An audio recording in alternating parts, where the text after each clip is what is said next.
हम लोग सीटेट के लिए इतिहास का इम्पोर्टेंट एमसीक्यू करने वाले हैं। पहला सवाल है, ऋग्वेद में कितने सूक्त हैं? ऑप्शन है 1025, 1026, 1027 या 1028। इसका आंसर हो जाएगा 1028। ऑप्शन नंबर डी सही उत्तर, 1028 सूक्त हैं। अगला सवाल है, निम्न में से कौन सा पाषाण काल का सबसे लंबा है? निम्न में से कौन सा पाषाण काल सबसे लंबा है? पूरा पाषाण काल, मध्य पाषाण काल, नव पाषाण काल या उपरोक्त सभी? तो सबसे लंबा टाइम है पूरा पाषाण काल का। पूरा पाषाण काल सबसे लंबा है, 25 लाख से 10,000 ईसा पूर्व। अगला सवाल है, इनमें से किस जगह से प्राचीन शैल चित्रकला मिली है? प्राचीन शैल चित्रकला मिली है आदमगढ़, भीमबेटका, चौपानी मांडू, उपरोक्त सभी। कहाँ से मिला है प्राचीन शैल चित्रकला? इसका भी आंसर हो जाएगा उपरोक्त सभी।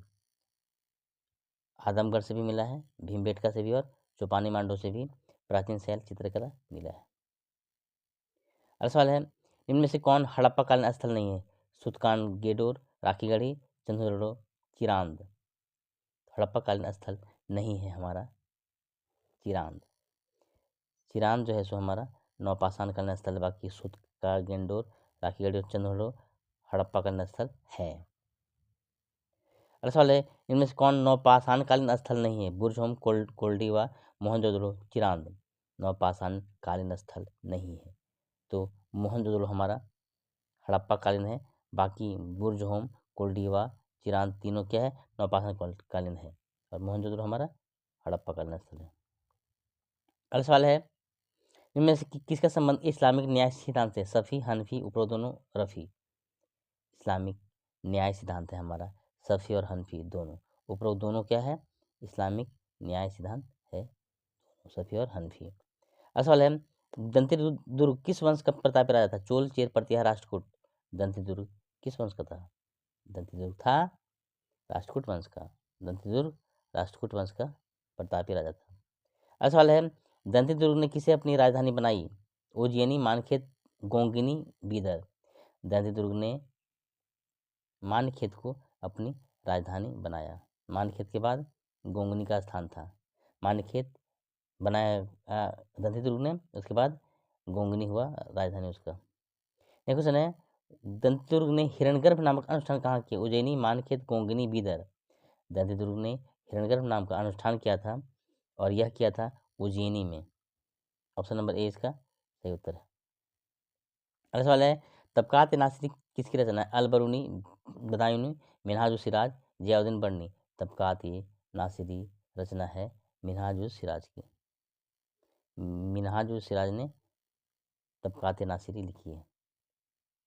अगला सवाल है हमारा, यह किसने लिखा कि रजिया के पतन का मुख्य कारण उसका स्त्री होना था? अलबरूनी, बदायूनी, मिनहाजुल सिराज, जियाउद्दीन बर्नी।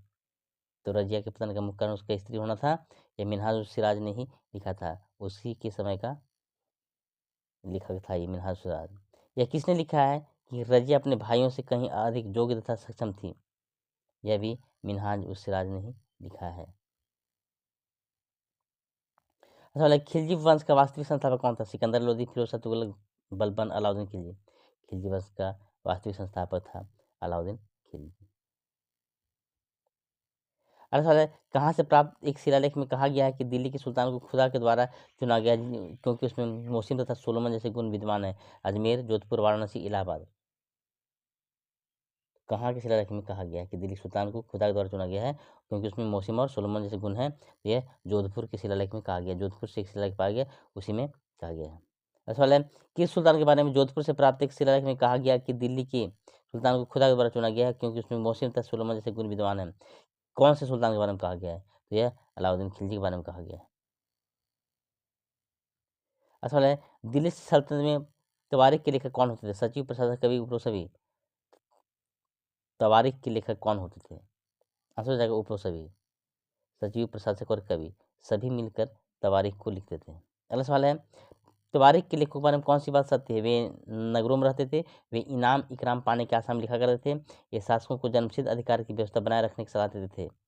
तवारीख के लेखकों के बारे में सारा बात सच है कि ये नगर में रहते थे, विशेषकर दिल्ली में रहते थे, वे इनाम कुछ गिफ्ट पाने का आसाम लिखा करते थे, और ये शासकों को कहते थे कि तुम लोग जन्मसिद्ध अधिकार की व्यवस्था को बनाए रखो ताकि हम लोग भी फल फूल सकें। अगला सवाल है, रजिया सुल्तान सिंहासन पर कब बैठी? 1230, 1234, 1236, 1238।